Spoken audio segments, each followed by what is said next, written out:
Bom dia, mais uma manhã com Deus, priorizando a palavra de Deus. E nesta manhã do dia 17 de fevereiro, nós vamos meditar de Deuteronômio, do capítulo 3 ao capítulo 4. E que a paz do Senhor encha o teu coração nesta manhã. Vamos falar sobre a vitória sobre o rei de Bazã, chamado Og. Depois nos viramos e subimos o caminho de Bazã. E Og, rei de Bazã, nos saiu ao encontro, ele e todo o seu povo. A peleja aconteceu em Edrei. Então o Senhor me disse: não temas, porque ele, todo o seu povo e a sua terra eu dei na sua mão. Far-lhe-ei como fizeste a Seom, rei dos amorreus, que habitava em Esbom. Deu-nos o Senhor nosso Deus em nossas mãos também a Og, rei de Bazã, e a todo o povo ferimos-lo até que lhe ficou nenhum descendente. Nesse tempo, tomamos todas as suas cidades. Nenhuma cidade houve que lhes não tomássemos. Sabe quantas cidades eram? 60 cidades, toda a região de Argob, que compunha o reinado de Og em Bazã.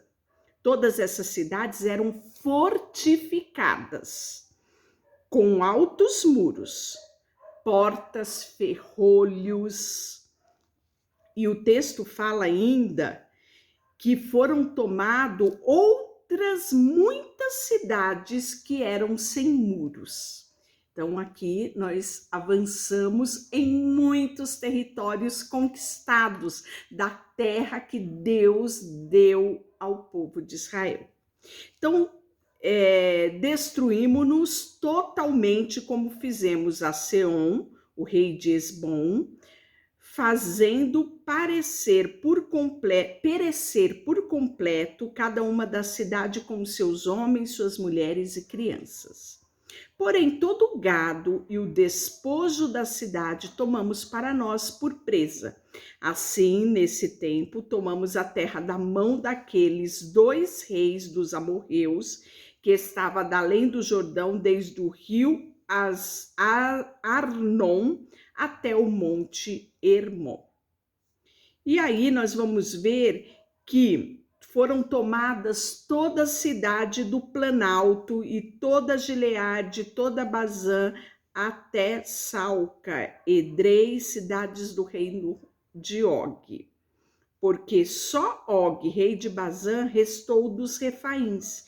Eis que o seu leito de ferro, não está, porventura, em Rabá dos filhos de Amon, sendo de 9 côvados de comprimento e 4 de larguras, né? Então você está vendo aqui que esse não era um caixão normal, né? Deu para ver pelo comprimento aqui. Olha, ele fala que ele era de ferro, né? Então a gente sabe que isso aqui era aquilo que nós vemos muitas vezes nas séries, nas televisões, nos filmes antigos, chamado sarcófago, né? Então, um rei, ele não era enterrado como um mero mortal.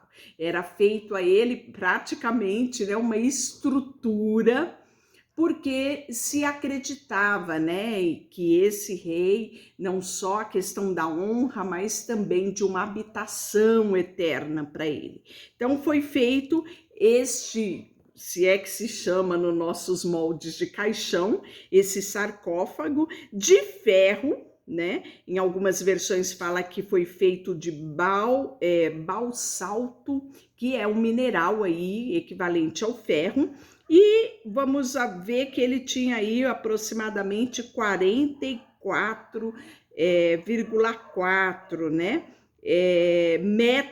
Seria 4 metros de comprimento por 2 de largura, né? Então, era uma bela de uma cama para este rei, né? Esse sarcófago.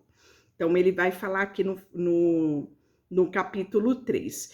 E aí nós vamos ver a distribuição da Transjordânia, que nós já falamos um pouquinho a respeito, que ficou, né, para as 2,5 tribos.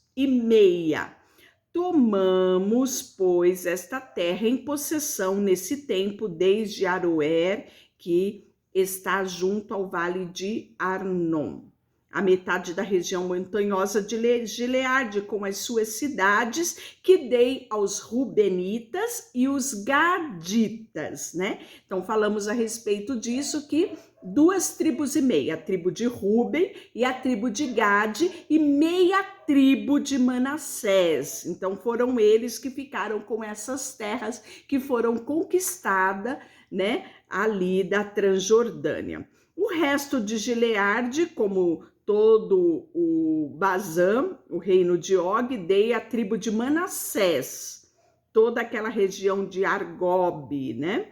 Jair, filho de Manassés, tomou toda a região de Argob até os limites dos Gessuritas, né?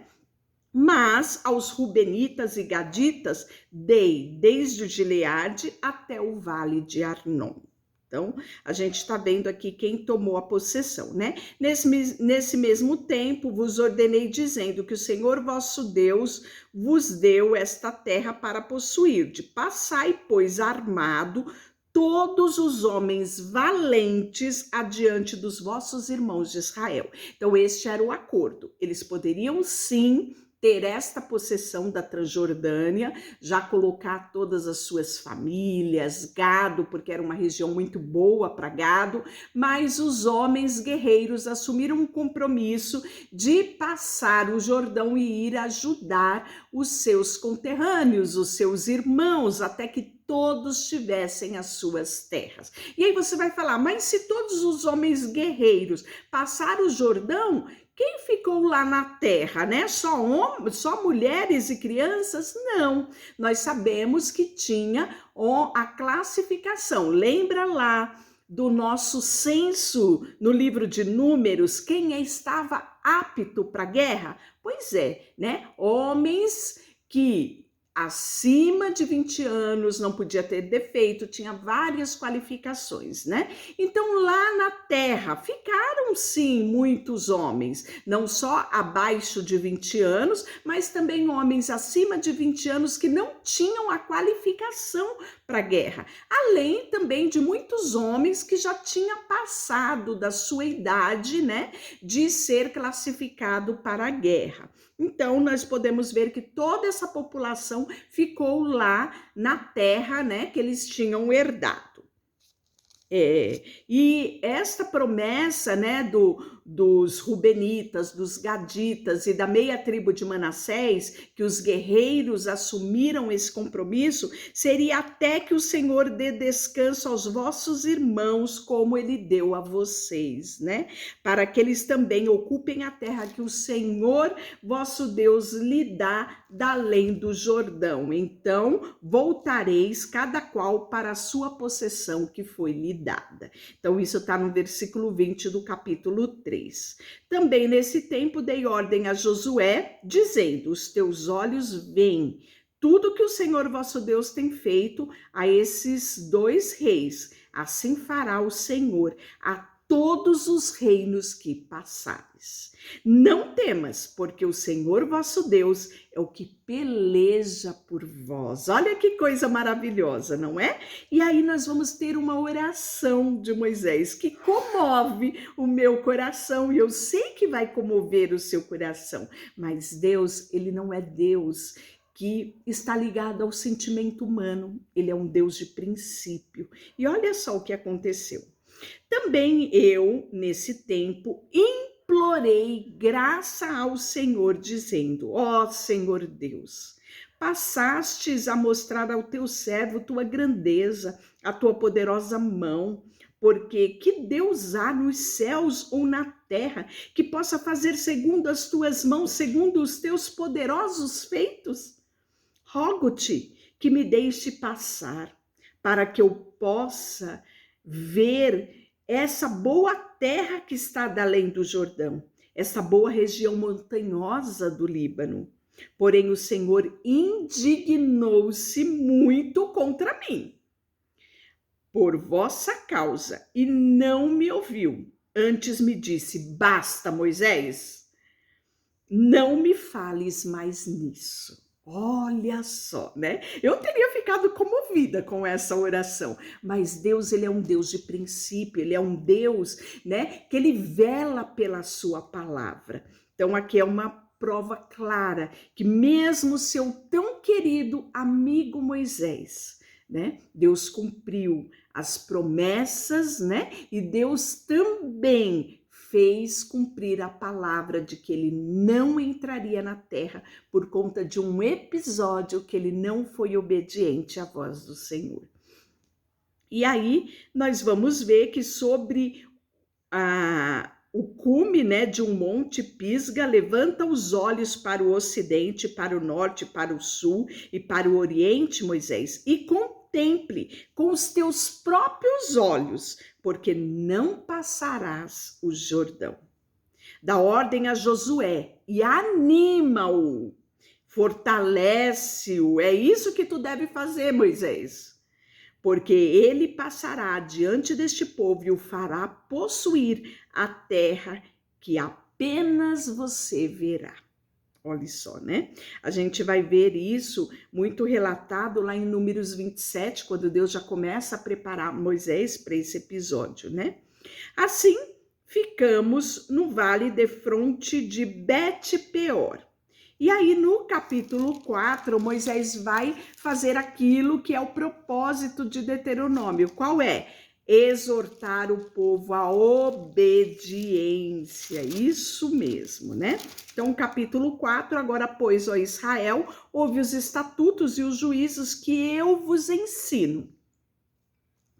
Não acrescentareis a palavra que vos mando, nem diminuireis dela, para que guardeis os mandamentos do Senhor vosso Deus que eu vos mando. Os vossos olhos viram o que o Senhor fez por causa de Baal-peor. Pois a todo homem que seguiu Baal-peor, o Senhor vosso Deus consumiu do vosso meio. Porém vós que permanecestes fiéis ao Senhor vosso Deus, todos hoje estão vivos. Eis que eu vos tenho ensinado os estatutos e os juízos, como me mandou o Senhor meu Deus, para que assim façais no meio da terra que passais a possuir.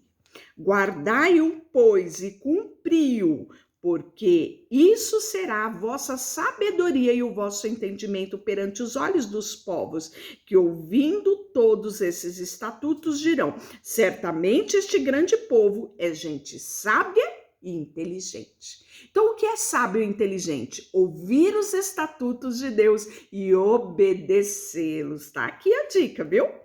Pois grande nação há que tenha deuses tão chegados a si como o Senhor vosso Deus, e todas as vezes que o invocamos, e que grande nação há que tenha estatutos e juízos tão justo como toda esta lei que eu hoje lhe proponho.